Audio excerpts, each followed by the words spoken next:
వచ్చే పార్లమెంట్ సమావేశాల్లో ఆంధ్రప్రదేశ్కు సంబంధించి అన్ని అంశాలను ప్రస్తావిస్తామన్నారు టీడీపీ పార్లమెంటరీ పార్టీ నేత లావు కృష్ణదేవరాయలు. కేంద్రం నుంచి ఎలాంటి సపోర్ట్ అడుగుతామనేది పార్లమెంటు వేదికగా తెలుస్తుందన్నారు. అమరావతి, పోలవరం, విశాఖ స్టీల్ ప్లాంట్ను ప్రైవేటీకరణ చేయకుండా టీడీపీ కట్టుబడి ఉందన్నారు. ఆంధ్రప్రదేశ్ ఆర్థిక పరిస్థితి గురించి పార్లమెంట్లో ప్రస్తావిస్తామన్నారు. వైసీపీ అమరావతి, పోలవరం అంశాల గురించి మాట్లాడటం లేదని ఎద్దేవా చేశారు.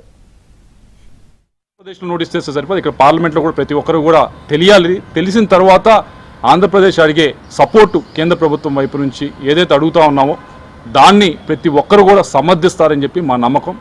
వీటన్నిటితో పాటుగా ఏదైతే ఏపీ రీఆర్గనైజేషన్ యాక్ట్లో ఉన్నాయో వాటికి సంబంధించి కూడా మేము ఈ బడ్జెట్ సమావేశంలో లేవనెత్తబోతా ఉన్నాం. వీటన్నిటితో పాటుగా అమరావతి కానీ, పోలవరం కానీ, ఈ వైజాగ్ స్టీల్ ప్లాంట్ ఏదైతే మేము ప్రైవేటైజేషన్కి ఎట్టి పరిస్థితుల్లో కూడా సుముఖంగా లేమో దాన్ని కూడా మేము లేవనెత్తబోతా ఉన్నాం.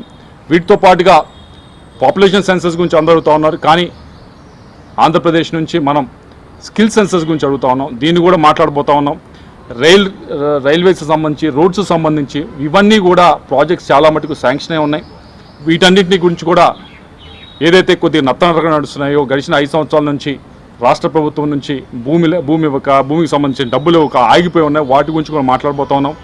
జల్ జీవన్ మిషన్, ఇంటింటికి కుళాయి నీరు ఏదైతే తెలుగుదేశం మేనిఫెస్టోలో పెట్టిందో దాన్ని కూడా గడిచిన 5 సంవత్సరాల నుంచి కేంద్రం నుంచి వచ్చిన డబ్బును డైవర్ట్ చేయడం జరిగింది. అలాగే రెండవది ఏదైతే స్టేట్ గ్రాంట్ ఇవ్వాల్సి ఉందో అది ఇవ్వకుండా ఆగిపోయి ఉన్నాయి. వాటి గురించి కూడా